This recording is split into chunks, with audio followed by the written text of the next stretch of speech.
Bom dia, vamos lá, pessoal. Mais uma aula aí de física. Saindo agora daquela parte de lançamentos horizontal e oblíquo, não é? Agora vamos para o estudo do movimento circular uniforme. Também tem que levar em consideração o estudo dos vetores. Então, nesse movimento, o que muda em relação ao que a gente já estudou anteriormente? Nós vamos levar em consideração agora uma trajetória circular. Uma trajetória aí que o móvel ele descreve uma circunferência ou uma trajetória, né, curvilínea. O que vai acontecer nesse movimento? Primeiro vamos entender algumas grandezas que não eram observadas lá nas trajetórias retilíneas, chamadas de grandezas angulares. E aí a gente vai entender melhor como funciona esse movimento circular uniforme. Vamos lá. Está aqui. Grandezas angulares. Essa primeira grandeza aqui que eu apresento para vocês é o espaço angular. No caso, o espaço angular é representado aqui pela letra φ. Deixa eu pegar aqui um ponteirozinho laser. Aqui a letra φ, certo?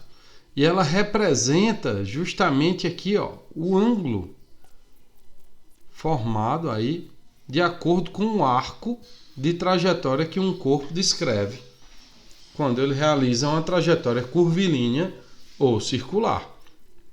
Então, quando pontos materiais descrevem trajetórias circulares, podemos determinar suas posições por meio de ângulos centrais. Vamos usar aqui a letra φ minúscula, em lugar do espaço S, que vai ser justamente o arco de circunferência que foi descrito, medido na trajetória. O arco S relaciona-se com o ângulo φ em radianos, pela fórmula. Olha só, a medida do arco foi a medida da distância aqui percorrida, não é? Sei lá, uma formiguinha percorrendo aí uma trajetória curvilínea, na borda de uma pizza, seria isso, né? Então, esse arco aqui, que é chamado de espaço escalar, ele se relaciona com o espaço angular, que é o φ aqui, ó, tá vendo? Multiplicando o valor do ângulo pelo raio dessa trajetória. Aí vocês lembram lá da matemática, quando estudaram geometria no 9º ano, o estudo do arco e da relação entre o arco e o ângulo que ele formava, né? Então nós temos aqui o espaço escalar, que é a distância aqui que foi percorrida. Ela é igual ao produto do espaço angular, que é o ângulo formado aqui, que multiplica o raio dessa trajetória curvilínea ou circular, tá bom? Agora eu estou dizendo aqui que ele se relaciona em radianos. Vamos entender então o que é esse radiano, né? O radiano é a medida do ângulo central φ em determinada circunferência, né? Um arco S de comprimento igual ao raio dessa trajetória. Então isso é o que nós chamamos de φ, ó, igual a 1 radiano, tá certo? Quando a medida do arco vai ter a mesma medida do raio da trajetória. No caso, para converter, já que normalmente nós medimos o ângulo em grau, então aqui nós podemos fazer uma conversão de grau em radiano. O radiano vai ser o quê? A unidade de medida desse ângulo, desse espaço angular. Então vamos entender como a gente pode fazer a transformação, ó. Π radiano equivale a 180 graus. E aí você faz uma regrazinha de 3 simples e converte a medida do ângulo de grau para radiano, tá bom? Uma regrinha de 3 simples, bem simples mesmo. Outra grandeza angular que é importante destacar é a velocidade angular. Ela é representada pela letra ômega minúsculo. A velocidade angular vai ser a razão entre o espaço angular, ó, a variação do espaço angular, por unidade de tempo. Nós sabemos o quê? Que a velocidade ela mede a razão entre a distância percorrida e o tempo gasto para percorrer. Só que aqui nós temos o quê? Um espaço angular. Então a velocidade angular vai ser o deslocamento angular, né? A medida desse ângulo aí, φ, que é representado, que foi observado no decorrer do movimento, dividido pelo tempo. É fácil de observar isso. Se imagine no centro de um brinquedo lá de parque de diversão, num carrossel. Você está no centro do carrossel ali, parado, certo? E observa as criancinhas brincando ali nos cavalinhos lá do carrossel. Então você com o braço direito aponta para a criança e com o esquerdo você vai acompanhando o movimento dela. Por unidade de tempo, você mede o tempo. Então a velocidade angular vai ser o quê? A medida desse ângulo que você conseguiu medir, certo? Dividido pelo tempo gasto para realizar esse movimento. Então essa velocidade angular pode ser observada de duas formas. Velocidade angular média, ó, ômega-m, que vai ser ômega-m igual a ΔΦ sobre ΔT. E pode ser também a velocidade angular instantânea, que é para um curto intervalo de tempo. Só o ômega aqui, ó, que vai ser igual ao limite de ΔΦ sobre ΔT para ΔT tendendo a zero, ou seja, para um intervalo de tempo muito curto desse movimento, tá bom? No caso aqui, esse limite a gente não vai usar tanto, não. Como o movimento é circular uniforme, eu já vou dar um spoilerzinho aqui, adiantando. A velocidade angular média vai ser igual à velocidade angular instantânea, já que o movimento é circular e uniforme. Como vamos estabelecer então a relação entre essa grandeza angular e a grandeza escalar, que é a velocidade? Aí está aqui, ó, relação entre a velocidade escalar v e a velocidade angular ômega.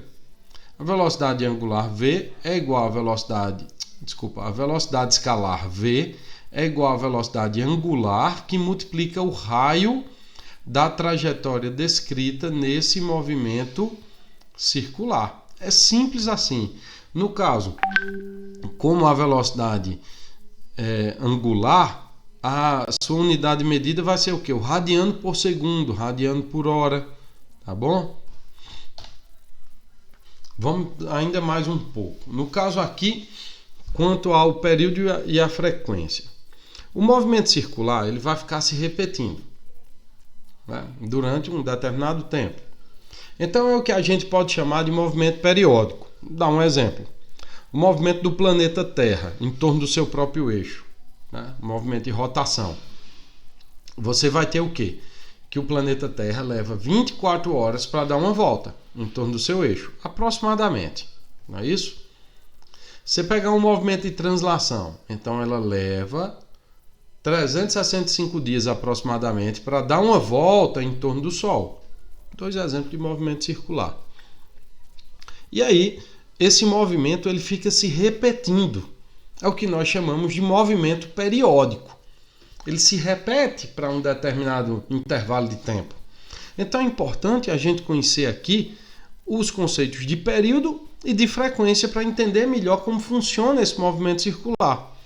O período, que é representado aqui pela letra T, é o menor intervalo de tempo para o fenômeno se repetir. Suas unidades podem ser segundos, hora, dia, mês, ano e aí por diante. Ou seja, uma unidade de medida de tempo. O período é o tempo que essa revolução, né, gasta para acontecer. No caso, o tempo do planeta Terra girar em torno do seu próprio eixo é o período, 24 horas. Tá certo? O tempo que o planeta Terra leva para dar uma volta em torno do Sol, 365 dias. Esse é o período aí do planeta Terra para o movimento de rotação e translação. Se a gente observar aqui no cotidiano, por exemplo, o tempo que o ponteiro dos segundos leva para dar uma volta, 60 segundos. Ali também trata-se de um movimento periódico, tá bom? E a frequência, o que vai ser então? A frequência é o número de vezes em que ocorre o fenômeno na unidade de tempo. Sua unidade é o inverso da unidade de tempo. O que é então essa frequência? Frequência é quantas vezes esse evento se repete por unidade de tempo. O que vai acontecer? o período e a frequência eles se relacionam por uma regra de 3 simples. O intervalo de tempo, T, o período, número de vezes em que o fenômeno se repete, temos aqui a frequência. Então a frequência é igual ao inverso do período, ou o período é igual ao inverso da frequência. Tá certo? No caso, a unidade de medida dessa frequência, como eu tinha falado aqui antes, é o inverso da unidade de medida do tempo, não é do período. Então, se o período é em segundos, a unidade de medida da frequência vai ser o Hertz, Hz aqui, ó, que ela significa ciclo por segundo. Ou pode ser medido também em RPM, rotação por minuto, que é o que nós observamos mais nos automóveis, né? Nas motocicletas. Ele tem ali um conta-giro, como a gente gosta de falar vulgarmente. Ele está medindo o quê? Quantas vezes o motor realiza aquele ciclo por unidade de tempo. Tá bom? Vamos seguindo. Vou pegar um exemplo aqui de aplicação desse período da frequência. Já que falei no motor, um motor executa 600 rotações por minuto, ou seja, 600 RPM. Determine sua frequência em Hertz e seu período em segundos. A frequência nós já sabemos, 600 RPM vai ser o quê? 600 rotações por minuto. Então, para transformar para Hertz, que é rotação por segundo ou ciclo por segundo, eu vou simplesmente dividir esse valor por 60. Então, você vai ter 600 dividido por 60, deu aqui, ó, 10 Hertz. Ou seja, você quer transformar de RPM para Hertz, você divide por 60. Se quiser transformar de Hertz para RPM, você multiplica por 60. Acabou aí a transformação de rotação por minuto para Hertz. E para determinar o período em segundos, vamos lá. Ó. O período é o inverso da frequência. Então o período vai ficar igual ao quê? 1 sobre 10. 1 sobre 10 vai dar 0,1 segundos. Ou seja, esse motor ele dá aí ele completa um ciclo a cada 0,1 segundos. Olha como é interessante fazer a interpretação desse conceito do período e da frequência. Vamos seguindo. Agora vem outra grandeza aqui, importantíssima para o estudo do movimento circular, que é a aceleração centrípeta. Essa aceleração centrípeta ela tem algumas características. Vamos lá. A primeira, o módulo dela. Todo mundo fica preocupado com conta, né? O módulo da aceleração centrípeta é quem? V² dividido pelo raio. Tá certo? Esse é o módulo dela. Ou, se você quiser escrever ela em função da velocidade angular, ômega, a aceleração centrípeta ela é ômega² vezes o raio. Na qual, né, V é a velocidade escalar, R é o raio, né, e o ômega aqui é a velocidade angular. Outra característica dessa aceleração centrípeta, a direção dela é perpendicular à velocidade vetorial em cada ponto. Deixa eu mostrar aqui para vocês. Ó. Sentido, sempre orientado para o centro dessa trajetória. O que é então a aceleração centrípeta? Vamos lá para o conceito de aceleração. Nós vimos que a aceleração ela representa a razão entre a variação da velocidade dividida pelo intervalo de tempo. Só que a aceleração centrípeta não tem a variação do módulo da velocidade. Essa aceleração centrípeta ela existe devido à variação na direção do vetor velocidade.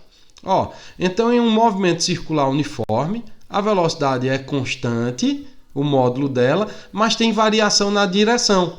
Então, por isso que existe essa aceleração centrípeta, voltada aqui para o centro dessa trajetória. Tá vendo? Ela está voltada aqui para o centro devido à variação da direção desse vetor velocidade. É aí onde existe a aceleração centrípeta. Então você só vai observar esse tipo de aceleração em movimentos curvilíneos ou circulares. Tá bom? Aí você vai ter essa aceleração centrípeta. Se a trajetória for retilínea, você não tem aceleração centrípeta. Tá bom? Você só vai ter lá a aceleração vetorial A igual a ΔV sobre ΔT. Se tiver trajetória curvilínea ou circular, aí a aceleração centrípeta aparece devido à variação na direção do vetor velocidade. Ó, aqui, ó, a aceleração centrípeta. Sempre perpendicular ao vetor velocidade e orientada para o centro da trajetória. Vamos seguindo. Né? Essa aceleração centrípeta, a gente pode escrever ela em função aí também da velocidade angular, que eu já tinha colocado. Essa equação aqui eu esqueci de apagar, ela não está correta não. Tá? Desculpa aqui, isso aqui ia ficar 2πf ao quadrado vezes o raio. Vou lembrar de apagar essa equação aqui. No caso, então, vamos ao movimento circular uniforme, que é o nosso objeto de estudo. Até agora eu só fiz o quê? Apresentei grandezas angulares, como espaço angular, velocidade angular, e apresentei também a aceleração centrípeta. O que é, então, esse movimento circular uniforme? É quando um corpo realiza, né, uma partícula, realiza um movimento circular, né, em torno de um ponto. Se a velocidade mantém aqui o módulo dela, certo? O valor dela constante, então esse movimento é circular uniforme. E aí você vai ter aqui, ó, características desse movimento circular uniforme. Primeiro, o intervalo de tempo de cada volta completa é sempre o mesmo, ou seja, é um movimento periódico. Então eu posso dizer que o intervalo de tempo é igual ao período do movimento. Segunda característica, a velocidade angular ômega, ela é constante. Então a velocidade angular média vai ser igual à velocidade angular instantânea. Sempre a mesma, tá bom? E continuando as características, a função da posição para esse movimento angular, porque ele vai variar, não é? O ângulo φ. Então a função dessa posição angular em função do tempo delta, do tempo t, vai ser obtida aqui, ó. Deixa eu destacar ela aqui. Pronto, tá aqui. Deixa eu destacar ela. Ó, essa função aqui, ó. Certo? Lembra lá da função da posição para o movimento retilíneo uniforme. S igual a S0 mais VT. Aqui eu tenho φ igual a φ0 mais ômega t. Ou seja, posição angular é igual à posição angular inicial mais a velocidade angular que multiplica o tempo. E como o movimento é circular uniforme, eu disse para vocês que o período é igual ao intervalo de tempo, então eu posso escrever essa velocidade angular em função do período e em função da frequência. Ó, a velocidade angular, então, para o movimento circular uniforme, ela vai ser igual a 2π dividido por t. 2π é o quê? É aqui a medida do espaço angular. Não é uma volta completa? Se for meia volta, vale π, ó. Se for meia volta aqui, vai valer π, não é isso? Π igual a 180 graus. Então, uma volta completa vai valer aqui 2π. Então, o deslocamento angular 2π dividido pelo tempo, que é quem? T, que é o período. Como o período é igual ao inverso da frequência, eu posso escrever a velocidade angular assim também, ó. Velocidade angular é igual a 2π, que multiplica a frequência desse movimento. Pronto, vamos seguindo. Aqui eu tenho, em resumo, as funções desse movimento circular uniforme, né? A forma linear, a forma angular e a relação entre essas grandezas que eu já mostrei anteriormente.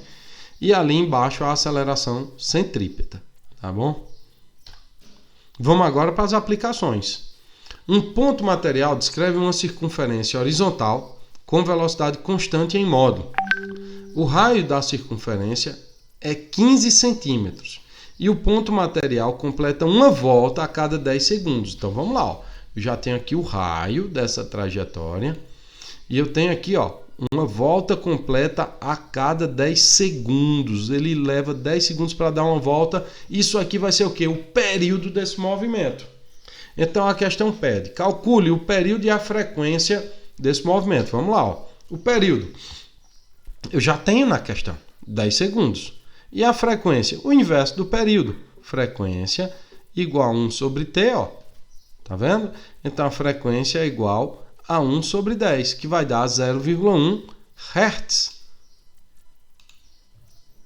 0,1 Hz, que é justamente aí a frequência desse movimento. Viu como é simples?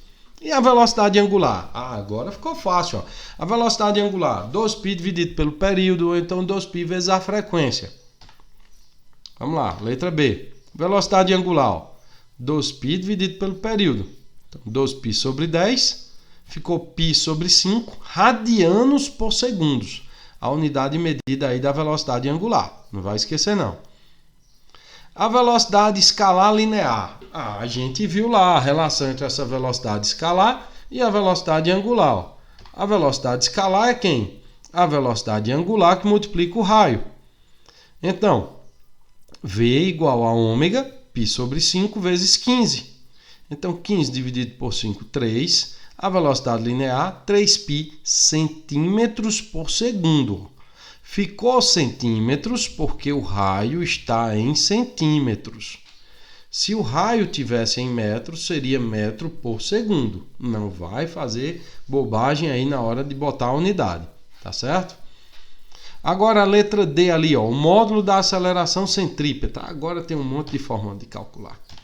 Aceleração centrípeta, ó, V ao quadrado sobre o raio. A velocidade linear, 3π ao quadrado, né, dividido por 15. 3π ao quadrado vai dar 9π ao quadrado. Simplifica aqui com 15. Deu 3π ao quadrado sobre 5. Dividindo aí 0,6π ao quadrado. Olha a unidade, centímetro por segundo ao quadrado. Tá certo? Centímetro porque o raio está em centímetro. Segue a vida. Pegar outro exemplo aqui de aplicação do movimento circular. Na vitrola da vovó, um disco gira com frequência de 45 RPM. Essas vitrolas agora voltaram a ser moda. Então, 45 rotações por minuto. Considerando nesse disco um ponto A situado a 10 centímetros do centro e o outro B situado a 15 centímetros do centro, determine para cada um deles. Letra A. Frequência em Hz e o período em segundos. Opa, vamos lá. A frequência eu já tenho, 45 RPM. Como todos os dois pontos estão no disco, eles vão apresentar mesmo período e mesma frequência. Aqui, ó, todos os pontos do disco giram com a mesma frequência e com o mesmo período, não importando a distância em relação ao centro. Então, a frequência 45 RPM, para transformar para Hz, ó, eu vou dividir por 60. Então, ficou 45 sobre 60, deu 0,75 Hz. E o período? 1 sobre a frequência. 1 dividido por 0,75. Então, período igual a 1,33 aí, aproximadamente, segundos. Igual para o ponto A e para o ponto B. Letra B. A velocidade angular em radianos por segundo. Eu já tenho ali o período em segundo, vamos embora. Então, a velocidade angular, tanto do ponto A como do ponto B, vão ser iguais. Certo? Porque eles estão ali no mesmo disco. Então, eu vou ter quem? Que é a velocidade angular, 2π sobre t ou 2πf. Você escolhe a forma que vai fazer. Aqui eu peguei, ó, 2πf. Velocidade angular, 2π vezes 0,75. Deu aqui 1,5 π radianos por segundos. Acabou aí a velocidade angular. Como vocês podem ver, é bem simples o cálculo. Letra C. A velocidade escalar linear em metros por segundo. Tá fácil. Eu já tenho a angular aqui em radiano por segundo. Como ele quer em metro por segundo, então eu tenho que transformar quem? Os raios. O raio aqui, ó, 10 centímetros, 0,1 metro. Não é isso? E aí eu vou só substituir na fórmula. V de A igual a ômega, que multiplica o raio de A. Então, 1,5 π vezes 0,10 deu 0,15 π metros por segundo. E o ponto B, que está mais distante, ó, pode ver que ele vai ter uma velocidade linear maior. Velocidade angular, 1,5 π vezes 0,15, né? Transformou para metro.